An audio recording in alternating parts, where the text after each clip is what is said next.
अच्छा जी, बात ये करनी है कि ये ईरान के मिसाइल अमेरिका के अंदर कैसे पहुंच रहे हैं, जबकि ईरान की कोई अपनी सेटेलाइट नहीं है फिजा में जो उसको ग्लोबल पोजीशनिंग सिस्टम के हवाले से कोई हेल्प कर सके। तो सवाल ये पैदा होता है कि ईरान के मिसाइल इसराइल में या जहाँ पे भी वो फेंकना चाह रहा है वहाँ पे क्यों पहुँच रहे हैं। सबसे पहली बात तो ये है कि ग्लोबल जीपीएस सिस्टम ये बुनियादी तौर पे अमेरिका बेस्ड है और ये टोटली अमेरिका इसको मैनेज और हैंडल करता है।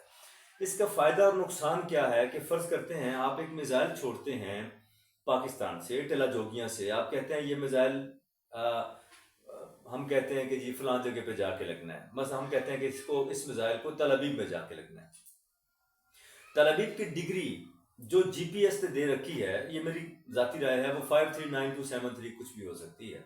जब आपने मिसाइल का बटन दबा दिया तो असल में आपने मिसाइल को अपनी डिग्री के हवाले कर दिया और वो डिग्री है जीपीएस के पास, जीपीएस सिस्टम जो अमेरिका का है।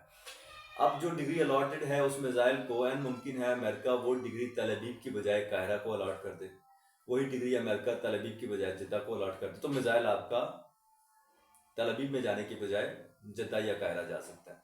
सो इस चीज़ को समझने की ज़रूरत है कि इस बड़ी अहम टेक्नोलॉजी के बावजूद ईरान के मिसाइल क्यों पहुंच रहे हैं। मैंने कुछ थोड़ा सा इस पर सर्च किया है। पूरी दुनिया को कवर करने के लिए अपनी लोकेशन, इसके बारे में जो पूरी दुनिया को कवर किया जाता है, इसको ग्लोबल पोजिशनिंग सिस्टम कहते हैं, जीपीएस। अच्छा, इसको आपको 21 सैटेलाइट्स चाहिए होती हैं एक वक्त में। अगर आपने एक जगह पे लोकेशन लेनी है तो 3 सैटेलाइट्स आपको बैक वक्त हेल्प करती हैं, तब आप अपनी लोकेशन फाइंड कर सकते हैं। अब कुछ प्रॉब्लम ऐसे हैं कि अगर आपने 7 सैटेलाइट्स भेज रखी हैं तो चलें आप अपने मुल्क को और इर्द गिर्द के 2-3 मुल्कों को कवर कर लेंगे, जैसा कि इंडिया ने कर रखा है। इंडिया ने अपना ग्लोबल सिस्टम बना रखा है, लेकिन वो छोटा सा है, इलाकाई इलाकों तक महदूद है। अच्छा, उसमें आप ये देखें गौर से, अहम बात यह है कि अमेरिका का जो सिस्टम है ये जीपीएस कहलाता है और ये पूरी दुनिया में जाता है। रूस का जो सिस्टम है ग्लोनास कहलाता है, पूरी दुनिया में जाता है। चीन का भी सिस्टम है, ये भी बेदू है और ये पूरी दुनिया को कवर करता है। यूरोपीय यूनियन ने गलीलियो के नाम से, ये नाम मुझे बहुत पसंद आया है, गलीलियो के नाम से उन्होंने अपने सैटेलाइट्स का झुरमुट छोड़ रखा है। 21 सैटेलाइट्स हैं और 21 सैटेलाइट्स पूरी दुनिया को कवर करती हैं।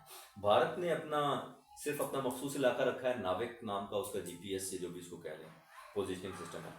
ईरान ने सैटेलाइट्स भेजे हैं, लेकिन ईरान की इमेजिंग की हद तक हैं, वो जासूसी की हद तक हैं। वो ईरान के सैटेलाइट्स जीपीएस यानी पोजिशनिंग सिस्टम के हवाले से मदद नहीं कर रहे। पाकिस्तान के पास क्या है? पाकिस्तान के पास मुख्तलिफ हथियार हैं।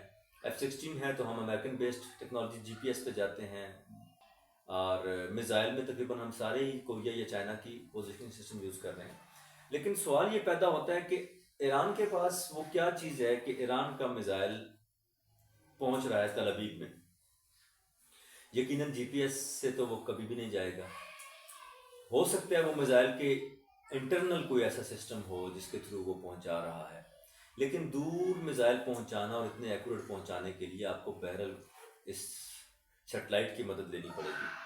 तो फिर अब आप समझ सकते हैं कि चीन या रूस, और इसमें शुमाली कोरिया भी शामिल है, तो शुमाली कोरिया का अपना सेटअप है, तो हो सकता है कि वो मुश्किल अपना लोकल तरीके से मिसाइल भेज रहा हो और वो उसको काउंटर करने के लिए चाइनीज सिस्टम के अंदर घुसने की कोशिश कर रहे हैं।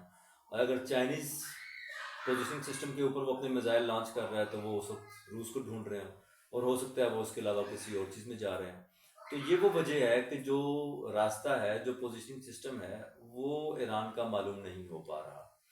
तो बाकी बातें इंशाल्लाह बाद में होती रहेंगी। आप मजीद सवाल कीजिएगा, मैं इसी तरह वीडियो बना के लगाता रहूँगा। Thank you very much.